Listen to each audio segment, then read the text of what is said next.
December 26, 1944. The Ardennes, Belgium. The air was white with frost and silence. Snow hung heavy on pine branches, muffling the distant thunder of war.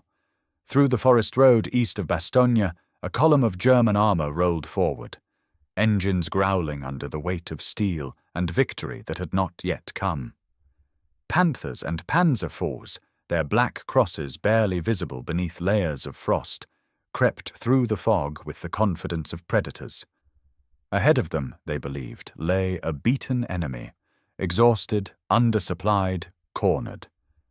For weeks, the Americans had been retreating across the Ardennes. German crews joked that the Shermans burn like matchsticks, that the so-called American tanks were toys of an industrial giant, not instruments of war. Then, without warning, the forest erupted. Hidden beneath the snowdrifts and along the ridgelines, M4 Shermans opened fire. The first German tank shuddered, flame bursting from its turret seam. Another turned to retreat and caught a shell through its rear armor. Within moments, white smoke and black fire mixed in the frozen air. Over the radio came the American code word: Cobra White, Bastogne secured. The Germans had mocked the Shermans for years. That morning, the mockery ended in steel and silence, because Bastogne would not fall. By the closing months of 1944, the war in Europe appeared to be approaching its final chapter. Allied forces had broken through Normandy, liberated Paris, and pushed the German Wehrmacht back across France. The US Army had reached the German frontier, supply lines stretched but intact, morale cautiously high. Many believed the worst was behind them. But in the east, Hitler had not surrendered to fate. Deep inside his wolf's lair in East Prussia, he orchestrated one final offensive, a counterpunch to break the Allied advance, divide their armies, and seize the port of Antwerp. If successful, it could stall the Allies long enough for Germany to regroup, possibly even negotiate a favorable peace. The operation was named Wacht am Rhein, Watch on the Rhine. The Allies would know it by another name, the Battle of the Bulge. On December 16, 1944, in the midst of freezing fog and snow, 3 German armies, including the fearsome 6th Panzer Army led by SS General Sepp Dietrich, slammed into a thinly defended American line in the Ardennes forest.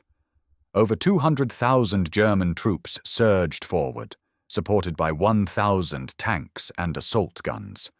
It was a surprise attack of shocking scale. For days, it worked. American units fell back in confusion. Communications broke down. Roads clogged with refugees, wreckage, and retreating convoys. Entire divisions were overrun or encircled. It was the largest land battle the United States would fight in Europe. And at the center of the storm stood a small Belgian town, Bastogne. Bastogne was more than a name on a map.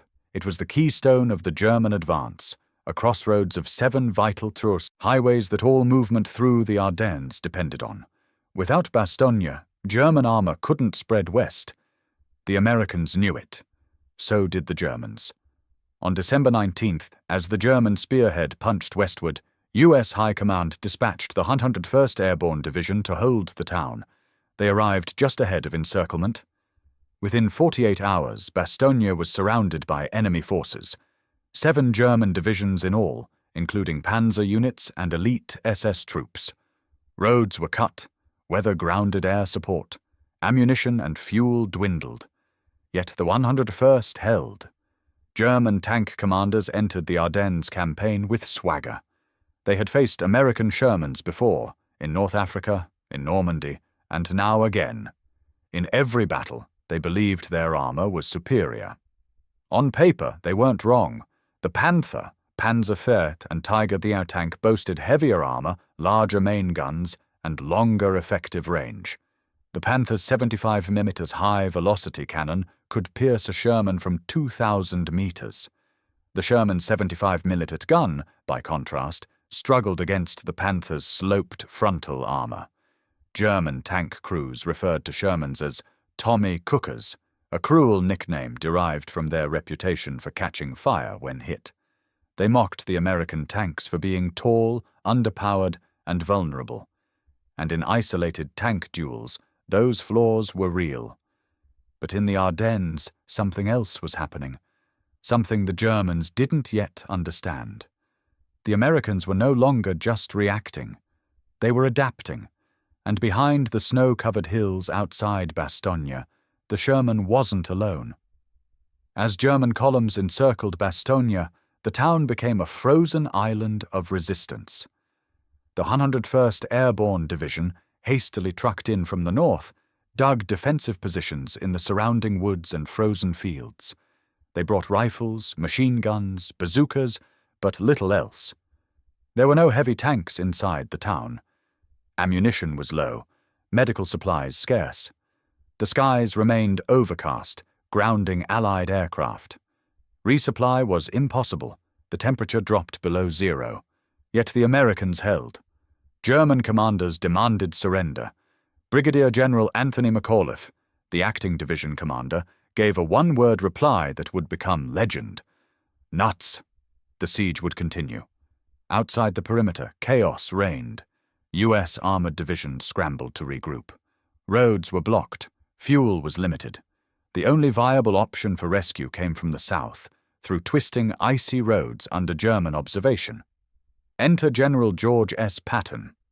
Commanding the U.S. Third Army, Patton saw the German offensive for what it was, a gamble fueled by desperation. He didn't hesitate. Diverting 3 entire divisions from their eastward advance, he wheeled them north, directly into the storm. At the tip of this spear was the 4th Armored Division, led by General Hugh Gaffey. Their mission, break through German lines and relieve Bastogne. The 4th, armored, was built around mobility. Its core was hundreds of M4 Sherman tanks, supported by half-tracks, tank destroyers, and infantry riding on open turrets. They drove into blizzards, across frozen rivers, and through ambushes, inching toward Bastogne day by day. For all its mechanical flaws, the Sherman had become the workhorse of the American war effort. It was cheap to produce, easy to repair, and available in overwhelming numbers. But in the icy woods of the Ardennes, something else mattered more. The Shermans could move. Panthers, with their wide tracks and sensitive transmissions, often broke down in the deep snow. Tigers, heavy and cumbersome, struggled on the narrow forest roads. But the Shermans kept going, crossing bridges, navigating frozen trails, flanking through woodland gaps. By Christmas Day, the 4th Armored was less than 10 miles from Bastogne. The final counterattack would come at Assenois, just south of the town, and this time it would be the Germans who walked into a trap. Unaware that Patton's tanks were within striking distance, German command launched one last counter-thrust to crush Bastogne. Led by Panther tanks and elite Panzer Grenadier units, the goal was simple: pierce the southern perimeter and overwhelm the 101st before American reinforcements could arrive. What they didn't know was that the Shermans were already in position. Dug into snow-covered hedgerows, backed by tank destroyers, artillery and air support now returning with clear skies, the American force was waiting. This time, the Germans would not be the ambushers. They would be the ones caught in the open. And the Sherman, once mocked, would become the blade that cut the Ardennes open. To understand the role of the M4 Sherman at Bastogne, you have to ignore the myths and look at the machine through the lens of battlefield reality. The Sherman wasn't designed to win single combat duels against the Panther or Tiger. Its gun was smaller. Its armor was thinner. On paper, it looked outclassed. But wars aren't won on paper. The Sherman's real strength was its mobility, versatility, and numbers. It could be produced rapidly and shipped across oceans in parts, assembled in field depots, and repaired with interchangeable parts. By December 1944, more than 40,000 Shermans had been produced, compared to less than 6,000 Panthers. Its engine was reliable, and its narrower track width, often cited as a weakness in mud, proved ideal for moving through frozen trails and forest paths. While Panthers bogged down or broke transmissions on icy slopes, Shermans climbed, turned, and advanced. In the tight terrain of the Ardennes, this made all the difference. Shermans also integrated gyroscopic gun stabilizers, allowing for more accurate fire on the move, a capability German tanks generally lacked. While not perfect, it meant a Sherman crew could fire faster during fluid engagements. More importantly, Shermans didn't fight alone. They operated in coordinated platoons, supported by tank destroyers, infantry, engineers, artillery, and air power. This combined arms approach neutralized the advantage of any one German tank. The Sherman was never meant to be the biggest beast on the battlefield. It was meant to be everywhere. And at Bastogne, that's exactly where it was. What truly set American tank forces apart by late 1944 wasn't just the hardware, it was the doctrine. U.S. armored divisions had developed an integrated system of warfare that prioritized speed, flexibility, and communication. Tanks didn't operate as lone hunters. They worked in concert with infantry, engineers, reconnaissance, and artillery, fighting as part of a synchronized whole. By the time the Battle of the Bulge erupted, American armored units like the 4th Armored Division were veterans of this system. When ordered to break the siege at Bastogne, they didn't rely on a headlong charge. Instead, they used maneuver warfare, flanking, probing, coordinating fire missions, and always protecting their armor with infantry screens. Shermans would bait German armor into firing, revealing their positions. Tank destroyers like the M10 Wolverine or M36 Jackson, armed with higher velocity guns, would then engage from concealed positions. Infantry with bazookas and anti-tank mines were integrated into every push. Forward observers called in artillery on exposed German units. This wasn't about tank versus tank, it was force versus force. At Assenois, where the final German counterattack was launched, Shermans used the winter terrain to full advantage. Dug-in hull-down positions behind snowdrifts and hedgerows made them hard to detect. Their return fire was precise and fast. German tanks were picked off one by one as they crested rises or pushed across open fields. The myth of the lone supertank had met the reality of American coordination and doctrine, and the result was devastating. In 1942, German tank crews had little reason to fear the Sherman. In North Africa and the early phases of Normandy, Shermans were often caught in the open, poorly supported, and used as blunt instruments. The Panther, with its superior optics, armor, and gun, regularly scored first hits, and often last. This early dominance fostered a sense of superiority. German doctrine and propaganda both reinforced the belief that American tanks were poorly built and easily destroyed. In briefings before the Ardennes offensive, many German commanders dismissed the Sherman as nothing but a mass-produced target. What they failed to understand was that the Americans had changed. Sherman crews were no longer inexperienced. By late 1944, they were battle-tested, especially in divisions like the 4th Armored, who had fought through France and supported Patton's lightning advances. These tankers knew how to use cover, how to coordinate with infantry, and how to leverage artillery like a scalpel. Germans also underestimated the rate at which the US adapted. Field modifications added sandbags, logs, and additional plating to Shermans. New variants like the M4A3-2 Jumbo featured reinforced armor. Tactical formations evolved. Communications were improved, and most critically, the Americans had complete air superiority when weather cleared. At Bastogne, this arrogance cost the Germans dearly. Their assumption that they would face a slow, disorganized defense proved fatal. Instead, they found a layered, disciplined defense with Shermans deployed, not as sacrificial pawns, but as flexible mobile anchors for an entire combined arms force. The men who crewed Shermans in the Ardennes weren't invincible.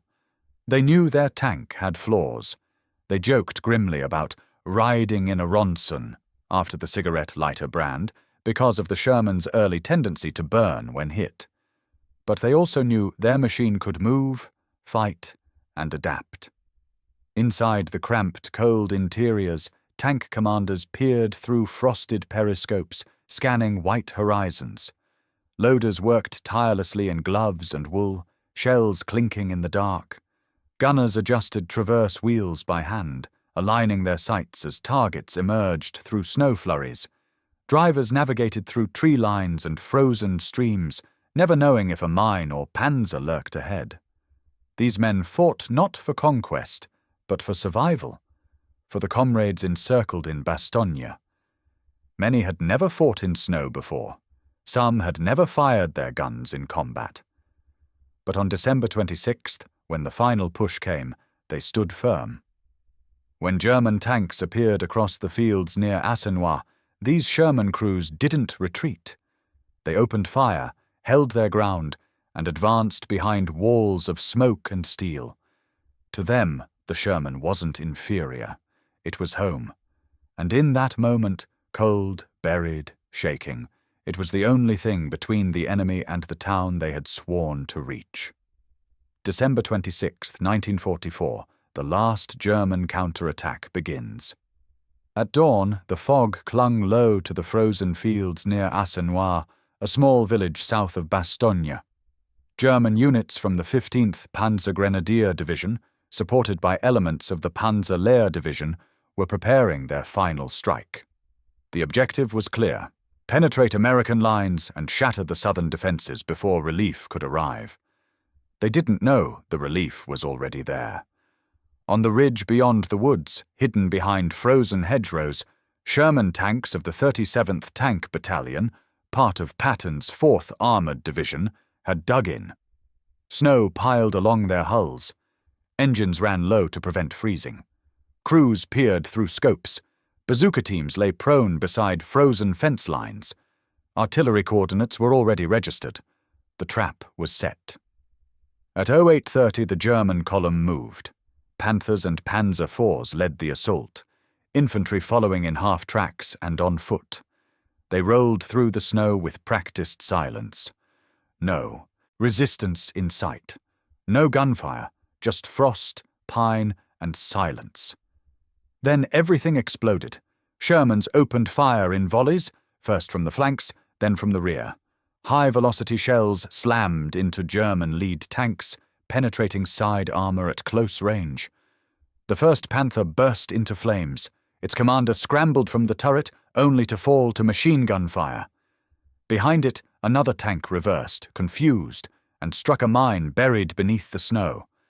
Artillery began to fall, pre-sighted, timed to the second. Smoke shells obscured retreat routes. American infantry emerged from trenches and tree lines, firing rifles and launching bazookas at vulnerable half-tracks. German radio chatter turned chaotic. In under 15 minutes, 5 tanks were lost, and the advance stalled. As the Germans hesitated, Sherman surged forward from their positions. They moved in pairs, one firing, one covering, closing distance and circling the disabled Panthers. Crews called out bearings and ranges over internal comms.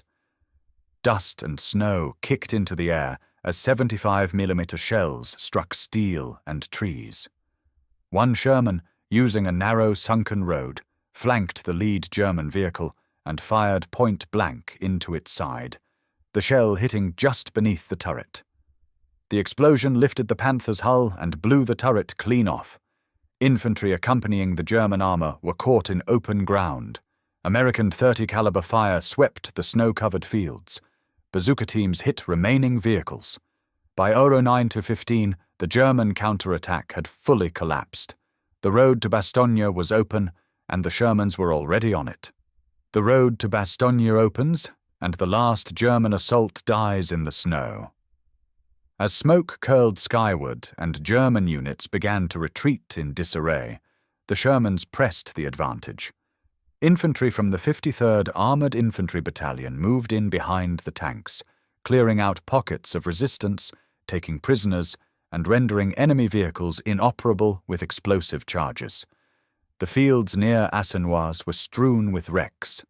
Several Panthers burned steadily in the morning light, black smoke rising into the pale grey sky.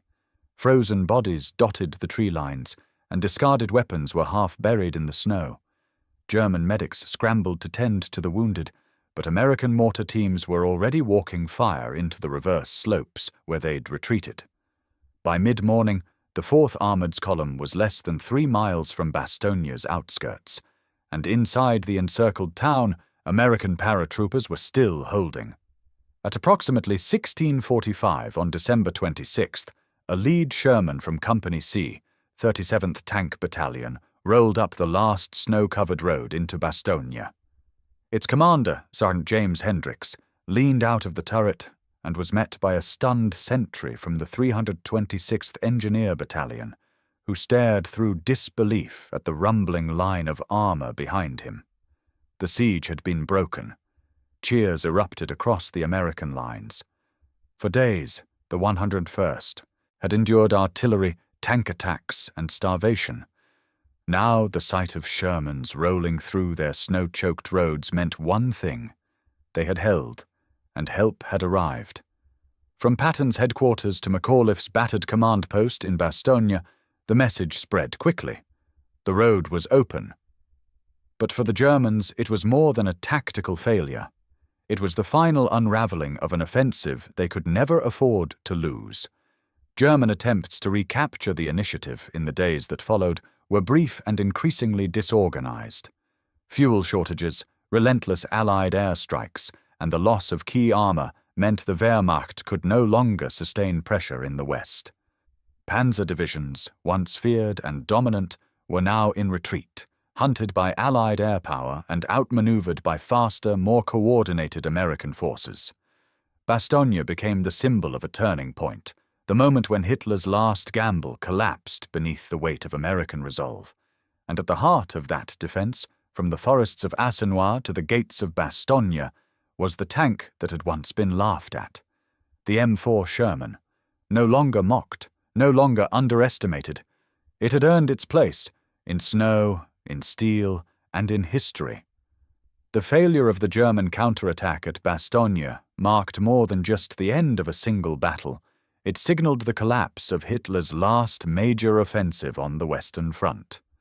Operation Wacht am Rhein, conceived as a masterstroke to divide the Allies and seize the port of Antwerp, now lay in ruins.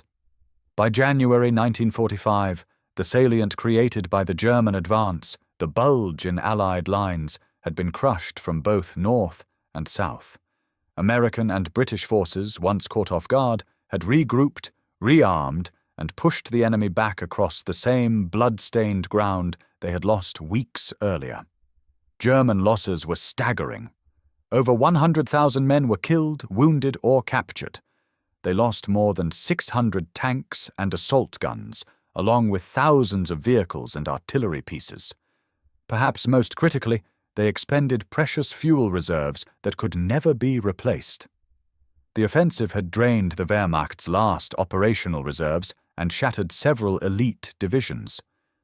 In contrast, American forces, though bloodied, emerged stronger.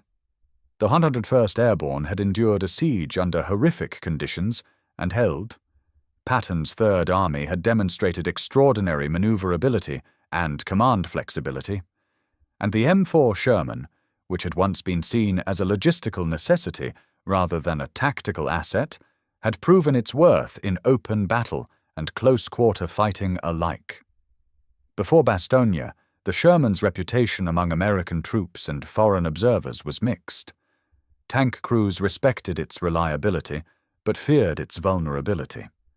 Critics pointed to its limited main gun, its flammable early fuel systems, and its underwhelming performance against Panthers and Tigers in frontal duels. After Bastogne, the perception changed.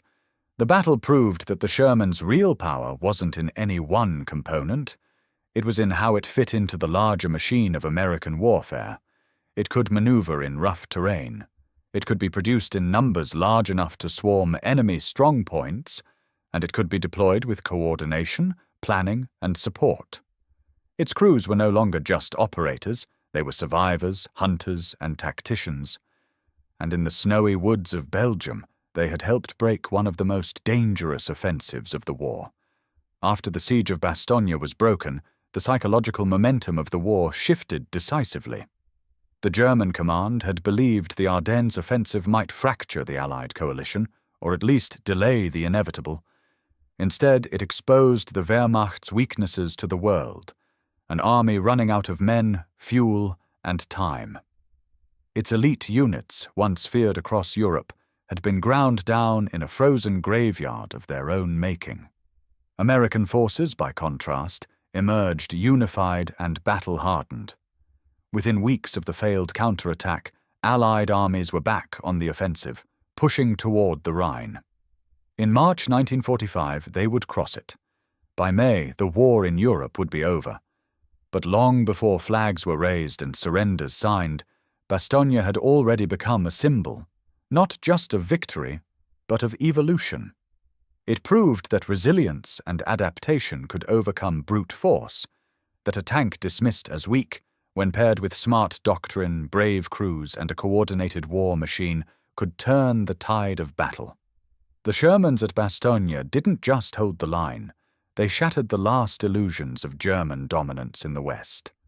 And though the names of Panthers and Tigers would echo in military lore, it was the M4 Sherman, mass-produced and often maligned, that rolled through the ruins of that final German push, guns forward, hatches open, and tracks breaking through snow and smoke alike.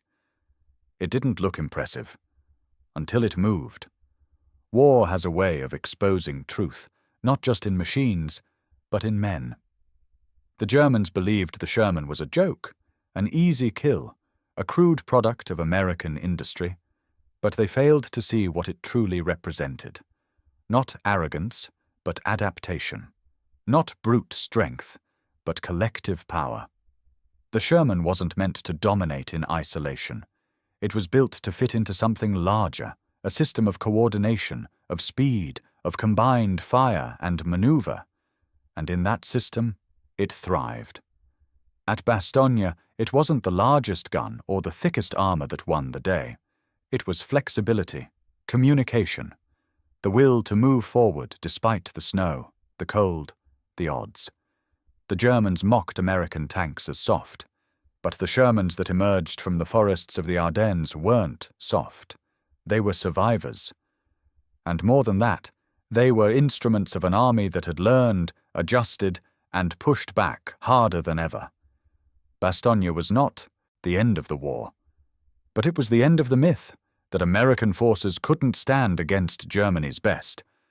And when that final German counterattack broke on a line of Shermans in the snow, it wasn't just steel that stood in the way, it was resolve.